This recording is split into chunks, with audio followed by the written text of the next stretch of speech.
आप देख रहे हैं राज समाचार। हमारे नवनियुक्त जिला अध्यक्ष अशोक सैनी जी, हमारे मंडलों के अध्यक्ष दो ही आ रहे हैं क्या? हमारे शहरी मंडल के अध्यक्ष भाई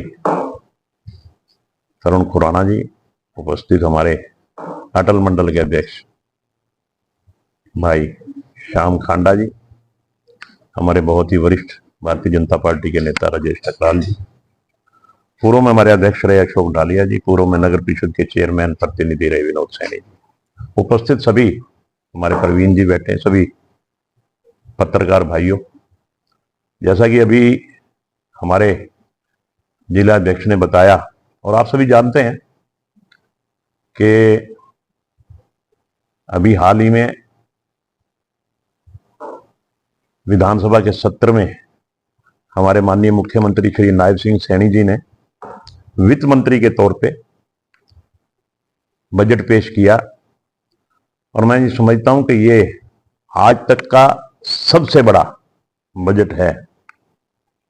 2,05,000 करोड़ रुपए का बजट जो प्रस्तावित बजट है वो पेश किया गया और इस बजट में विशेष बात यह है कि सबको साथ, सबका साथ, सबका विकास, हर वर्ग को ध्यान में रख करके कि हरियाणा किस तरह से चौमुखी विकास करे, चाहे वो कृषि क्षेत्र है, चाहे वो स्वास्थ्य क्षेत्र है, चाहे वो शिक्षा क्षेत्र है, चाहे वो महिलाओं का क्षेत्र है, चाहे खिलाड़ियों का है, युवाओं का है, हर क्षेत्र के लिए बराबर जो जितना बजट जरूरी समझते थे वो बजट रख के हर वर्ग का ध्यान रखा गया कि हर वर्ग कैसे उन्नति की तरफ बढ़े।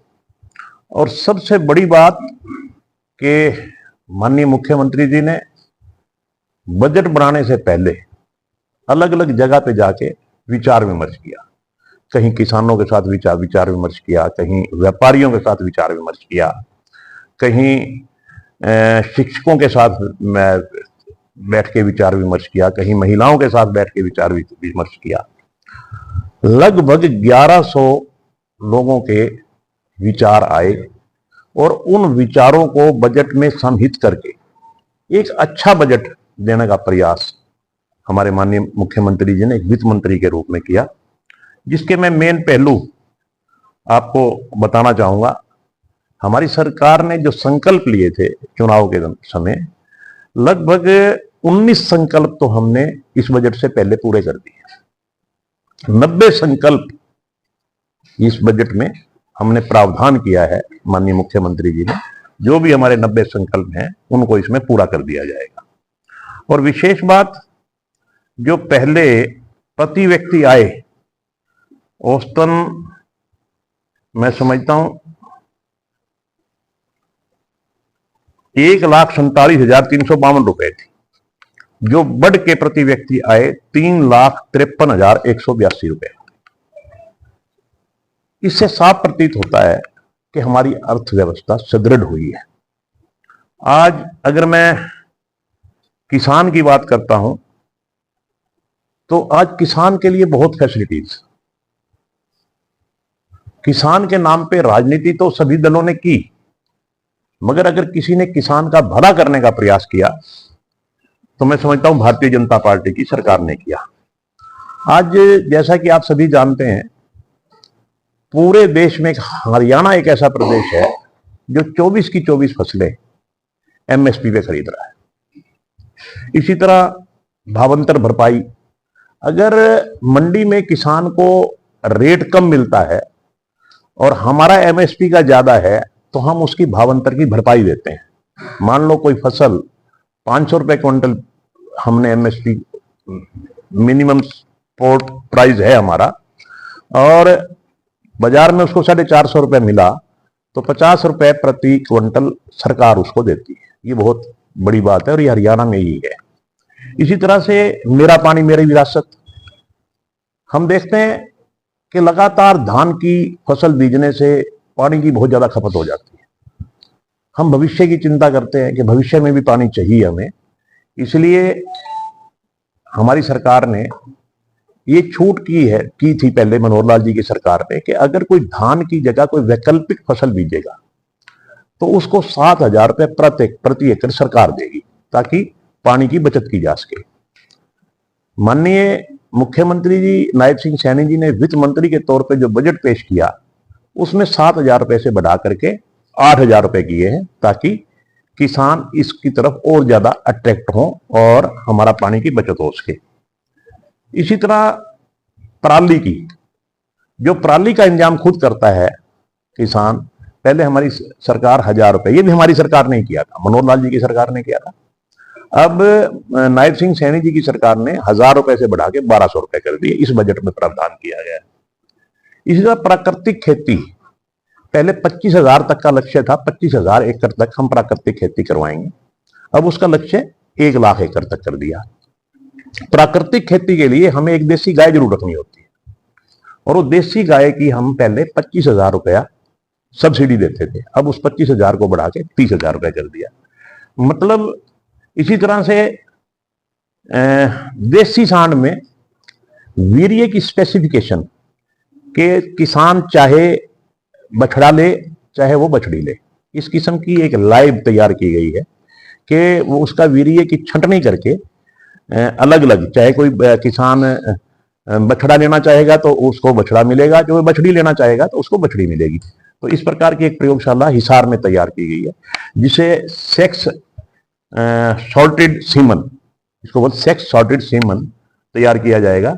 इससे 2 फायदे होंगे, एक तो किसान अपनी मर्जी से बछड़ी बछड़ा ले सकेगा, दूसरा जो आज आप देख रहे हैं कि बेसहारा पशुओं की संख्या बढ़ती जा रही है, और किसान को अगर बछड़ी चाहिए तो बछड़ी लेगा तो बछड़ी का लालन पालन भी करेगा, छोड़ेगा नहीं। अगर उसको बछड़ा चाहिए तो बछड़े का लालन पालन करेगा, उसको आवारा नहीं बनाएगा, उसको बेसहारा नहीं बनाएगा। तो इन सब बातों पे चिंता करते हुए अगर मैं महिलाओं की बात करता हूं, तो महिलाओं के लिए भी कोई भी एग्रीकल्चर से संबंधित योजना अगर कोई महिला करती है तो उसको 1 लाख रुपया बिना ब्याज के उसको लोन दिया जाएगा, ताकि वो अपने परिवार को और सक्षम बना सके और महिला जो सेल्फ स्टैंड हो सके। तो इसी तरह से बहुत सी ऐसी योजनाएं किसानों के लिए विशेष तौर पे, वैसे तो हर वर्ग का, चाहे वो शिक्षा की बात है, चाहे वो स्वास्थ्य की बात है, चाहे वो रोजगार संबंधी बात है, तो हर वर्ग का पूरा ख्याल रखा गया है। मगर मैं ये कहना चाहूंगा किसान, क्योंकि हम किसान जो देश की रीढ़ की हड्डी है, किसान का इसमें विशेष ध्यान रखा गया है। और मैं धन्यवाद करता हूं माननीय मुख्यमंत्री जी का, जिन्होंने इतना बड़ा बजट हरियाणा के हितों के लिए चारों ओर से सोच समझकर, सबसे राय मशवरा करके, सबसे बातचीत करके वो बजट पेश किया। निश्चित तौर पे ये बजट हरियाणा को खुशहाली की तरफ अग्रसर करने वाला बजट है। अगर मैं शिक्षा की बात करता हूं, आज जैसे कि हम हाँसी की बात कर लें, हमारे एक स्कूल है गवर्नमेंट मॉडल संस्कृति स्कूल, ये हमारे यहाँ है, और इसकी चारों ओर से ये आवाज आ रही है कि बहुत अच्छा स्कूल है, बहुत अच्छा स्टाफ है, बहुत अच्छी पढ़ाई है।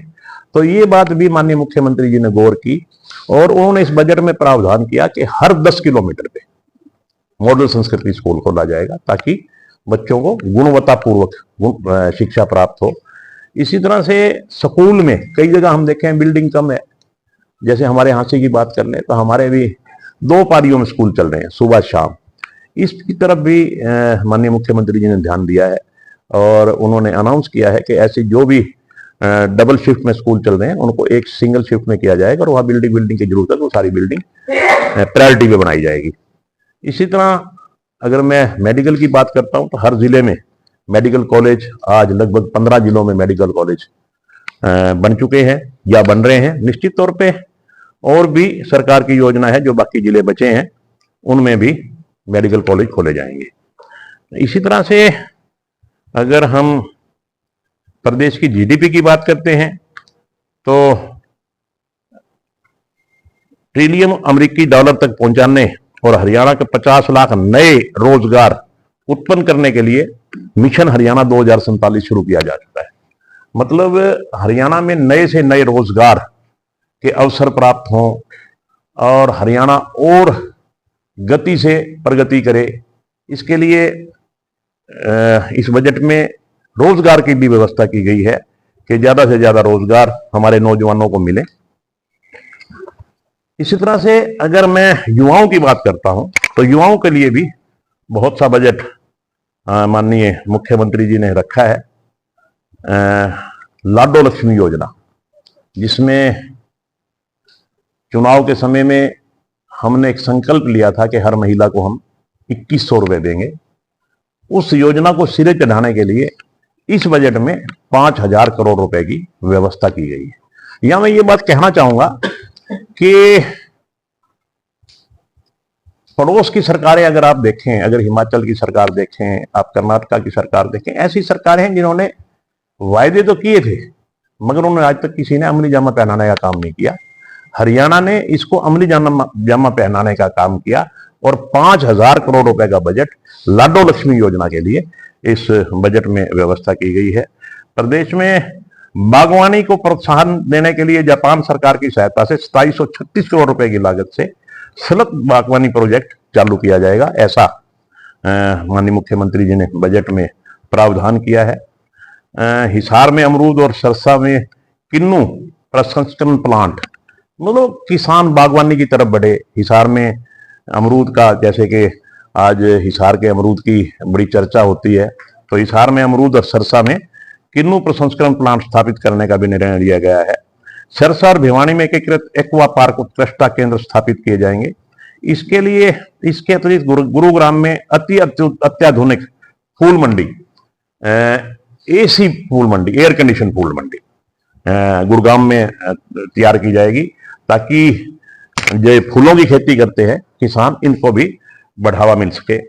इसी तरह से मैं कहता हूं कि कल्पना चावला छात्रवृत्ति योजना, जिस दिन माननीय मुख्यमंत्री जी ने बजट पेश किया उसी दिन कल्पना चावला का जन्मदिन भी था, तो उनके कल्पना चावला छात्रवृत्ति योजना शुरू की जाएगी। 1 लाख वार्षिक तक की छात्रवृत्ति मिलेगी। युवाओं को रोजगार क्षमता बढ़ाने के लिए सीखते हुए कमाए मॉडल लागू किया जाएगा कि बच्चा पढ़े भी सही और साथ ही साथ कमाए भी सही।